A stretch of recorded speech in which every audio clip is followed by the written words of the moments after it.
एक दिल है हम, एक जान है, एक दूजे की पहचान है। हेलो दोस्तों, आप सभी का स्वागत है आपके अपने YouTube चैनल मैथ मस्ती पर। दोस्तों मैं हूं विपिन यादव और आज हम आपके लिए लेकर आए हैं RRB NTPC and group D के लिए मैथ का ये तीसरा क्लास, मैथ का तीसरे क्लास यानी परसेंटेज का तीसरा क्लास। मैथ में अभी हम पढ़ रहे हैं परसेंटेज। अच्छा, ये पूरा मैथ का जो एपिसोड है ये 10वां एपिसोड है। इससे पहले 9 वीडियो अपलोड है, आप जाकर प्लेलिस्ट में देख सकते हैं। आइए बढ़ते हैं, सीधे आते हैं आपके सवाल पर। क्योंकि परसेंटेज का एक बेसिक क्लास हो चुका है तो वो 8वें वीडियो में हुआ होगा, 8वां एपिसोड में। फिर 9वां में पहला क्लास हो गया, इसका क्वेश्चन करवाया, और फिर आगे जो ये आपका 10वां है इसमें भी हम आपको क्वेश्चन करवाने वाले हैं। दोस्तों बहुत ज्यादा क्वेश्चन पढ़ने की जरूरत नहीं है रेलवे एग्जाम के लिए। आपको टाइप समझना होगा, केवल 8-10 गो टाइप है। 8-10 टाइप के आप समझ जाइए कि इस टाइप के सवाल कैसे, इस टाइप के सवाल कैसे बनाते हैं, और लगभग ये वीडियो होते होते पूरा कंप्लीट भी हो जाएगा आपका। अगले वीडियो में हम प्रॉफिट एंड लॉस को लेकर आएंगे, ठीक है। आइए तो सबसे पहला आज के लिए पहला सवाल क्या कहता है, देखिए जरा।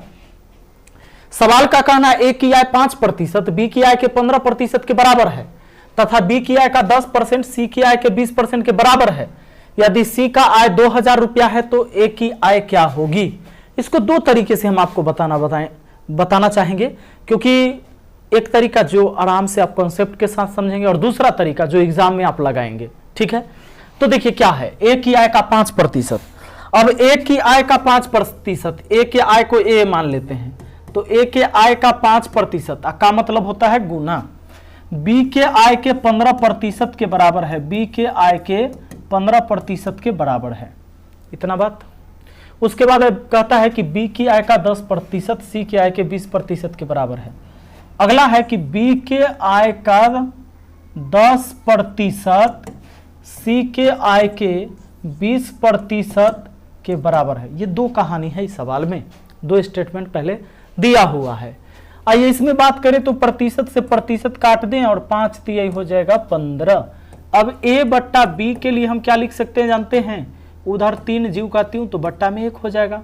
अब यानी हम ये कह सकते कि ए अनुपात बी का मान 3 अनुपात 1 हो गया। यहाँ पर प्रतिशत काट दिया, 0 से 0 काट दिया। ये बी बट्टा सी बराबर हम ये कह सकते हैं 2/1, यानी बी अनुपात सी बराबर 2 अनुपात 1। दोस्तों देखो, ए अनुपात बी अनुपात सी कितना, 3 अनुपात ए का वैल्यू 3। देखो सबसे पहले यहां पर यह समझ लो कि गड़बड़ है। क्या गड़बड़ है, देखो यहां बी का मान है 1 और यहां बी का मान है 2, तो गड़बड़ है ना। क्योंकि इस ग्रुप में ए और बी, इस ग्रुप में बी और सी, तो बी का वैल्यू हमेशा समान होना चाहिए। जो कॉमन होगा ना उसका मान हर जगह समान होना चाहिए।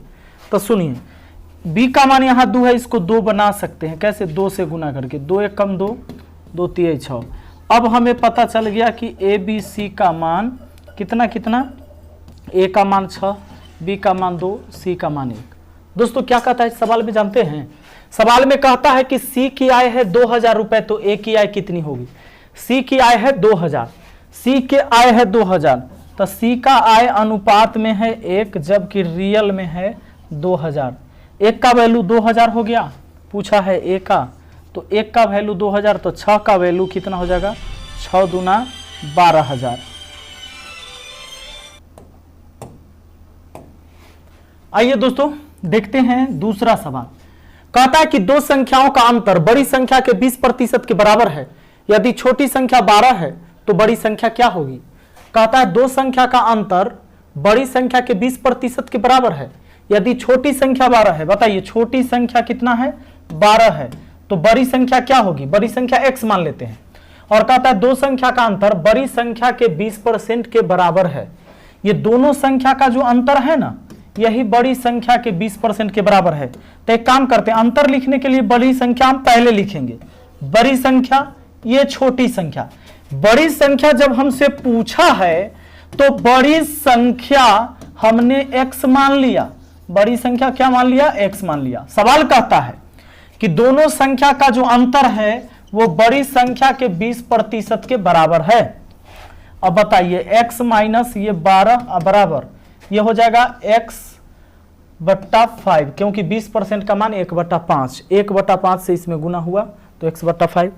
अब ये हो जाएगा, इधर आ जाएगा, देखिए x माइनस x/5, आइए -12 उधर जाके +12, 5x में से 1x जाएगा तो 4x, 4x बट्टा हो जाएगा 5 बराबर हमारा 12, तो 4 तिहाई 12, तो x की वैल्यू 5 तिहाई 15, हमारा आंसर 15, 15 15 कहाँ है भैया, ऑप्शन डी में है, ठीक ना।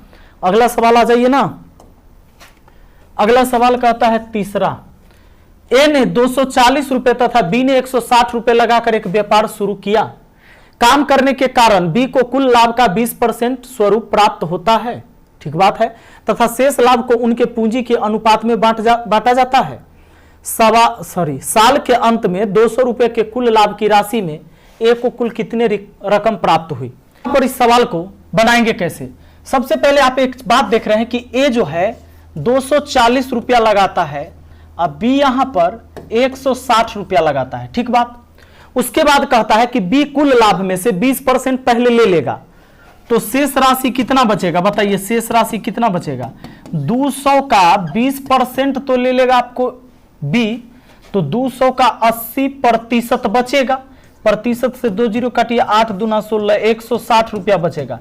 इसको शेष राशि जो बचेगा उसके 20% लेने के बाद, 20% का मतलब है 200 का 20% 40 रुपया ले लेगा, 40 ले लेगा तो 160 है ना शेष बचेगा।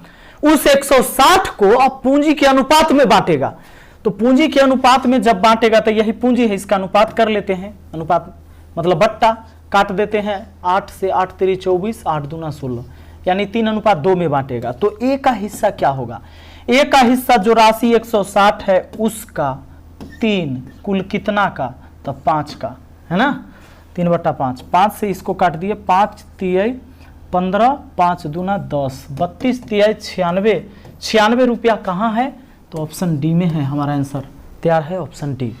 अगला सवाल, अगला सवाल क्या कहता है देखिए जरा, अगर किसी संख्या के 70% में 70 जोड़ा जाता है तो उसका परिणाम 150 का 70% होता है, वह संख्या क्या है। किसी संख्या के 70% में 70 जोड़ा जाता है, किसी संख्या के 70% में 70 जोड़ा जाता है, सुनिएगा, तो उसका परिणाम 150 का 70% होता है। बात है समझ में।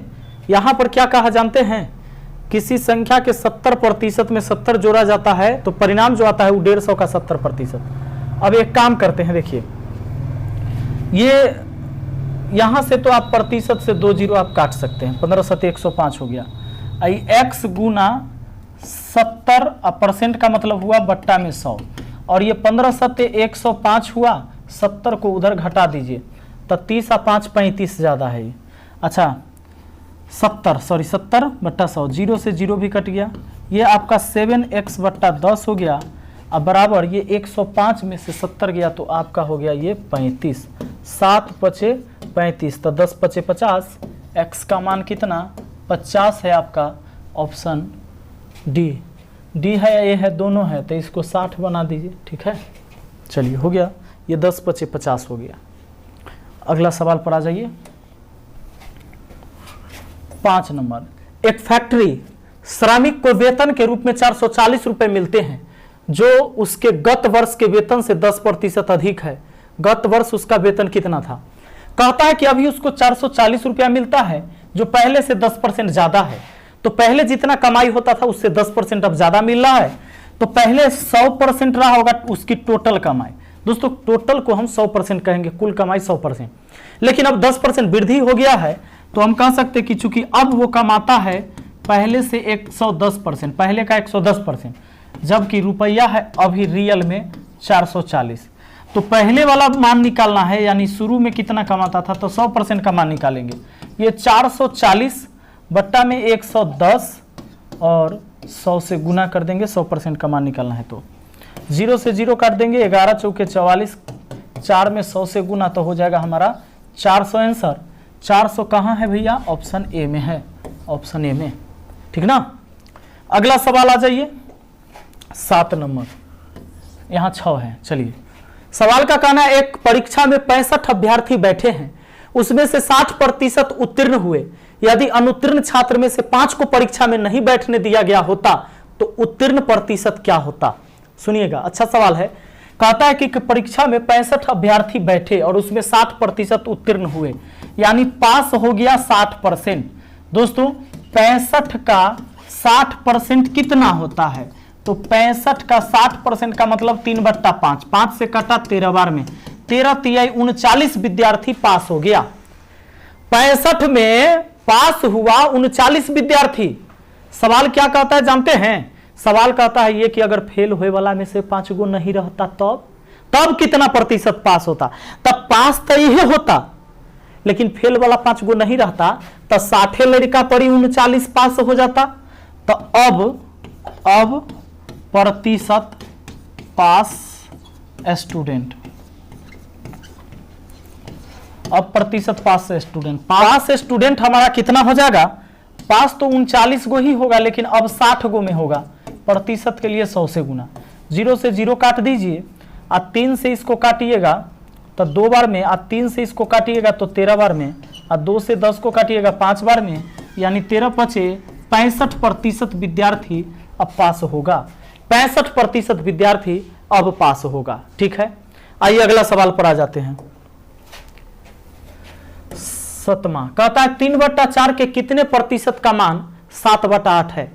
3/4 के कितने प्रतिशत का मान 7/8 है? 3/4 के कितने प्रतिशत का मान 7/8 है? इस 7/8 है जो है ना, 3/4 का कितना प्रतिशत है? इसका कितना प्रतिशत है? तो इसको बट्टा में लिख दीजिए। प्रतिशत के लिए 100% से गुना करिए। बहुत लोग ये डिसाइड नहीं कर पाते हैं कि ऊपर कौन नीचे कौन लिखाएगा, तो जिसके बारे में पूछा जाए उसको ऊपर और जिसके रिस्पेक्ट में कहे उसको नीचे। देखिए क्या कहता है, 3/4 के कितना प्रतिशत का मान? ये 3/8 है। 3/8 के बारे में पूछा है। अब देखो 7/8 गुना में ले जाएंगे तो ये पलट जाएगा 4/3 और 100% से गुना हो गया।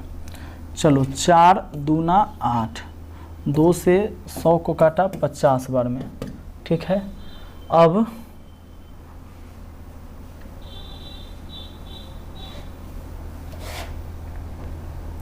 सात बटा 8, 4/3, 4 दूना 8,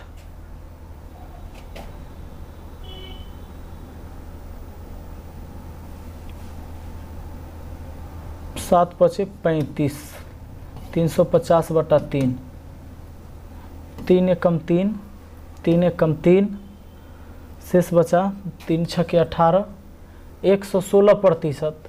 ये लगभग आ रहा है। देखिए 116% लगभग में है, और इसका ऑप्शन भी वैसे ही दिया है, तो ये आप लगभग ही कहिए, एक्यूरेट नहीं दिया है, क्योंकि 3 एकम 3, 3 एकम 3 2 पर 0, 3 छके 18, 116, ऑप्शन ए मारना है आपको। ये लगभग में मान दिया हुआ है, हालांकि लगभग कहाँ नहीं है, लेकिन उतना ही है। चलिए अगला सवाल आ जाइए, 9वां, यहाँ 8वां सवाल है। किसी राशि में से 10% घटाव करके और फिर शेष में से 20% घटाव करके 360 रुपये बच गए, मूल राशि क्या थी? किसी राशि में से 10% घटाव करके और फिर शेष में से 20% घटाव करके 360 रुपये बच गए, मूल राशि क्या थी? तो मूल राशि मान लेते हैं x। इसका 10% घटा देंगे तो इसका 90% तो बचेगा हमारे पास, और जितना बचा उसमें फिर 20% घटा देंगे तो इसका 20 घटाएंगे तो इसका 80% फिर भी बचेगा, और वो बचा है कितना?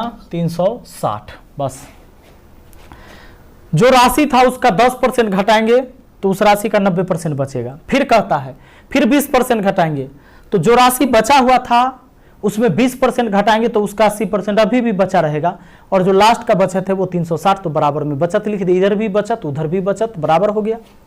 अब x गुना 90% का मान 9/10, 80% का मान 4/5 बराबर होता है 360। 9 चौके कितना? 36। हाँ 9 चौके 36, 40 बार में 4 दहाई 40 हो गया।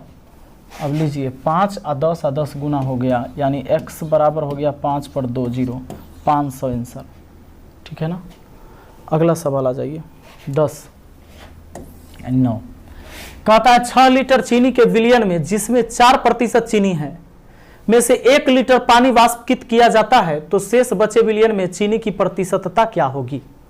क्या कहता है जानते हैं, 6 लीटर चीनी विलयन में जिसमें 4% चीनी है, तो अभी चीनी कितना है ये पता करिए। तो चीनी है 6 का 4%, ठीक है, यानी 6 चके 24.2 अंक बाद 0.24 चीनी अभी है।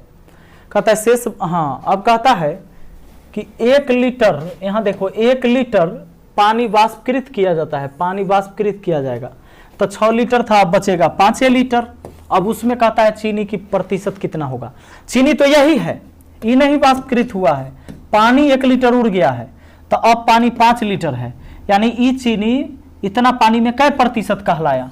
तो चलिए 100% से गुना कर देंगे। अब क्या करेंगे कि दशमलव हटाएंगे तो नीचा में 100 आएगा, इस 100 से 100 को कैंसिल कर देंगे और 24/5 भाग देंगे, 5 चौके 20 और 4 24, यानी 4.4/5% हमारा आंसर हो जाएगा। हाँ, अगले सवाल हो गया। तो चलिए खत्म हो गया आज का, और यहीं तक इस वीडियो को रहने देते हैं। और अगला जो टॉपिक आ रहा है आपका प्रॉफिट लॉस आ रहा है, ठीक है, तो मैं प्रॉफिट लॉस लेके आ रहा हूँ। Thank you, best of luck.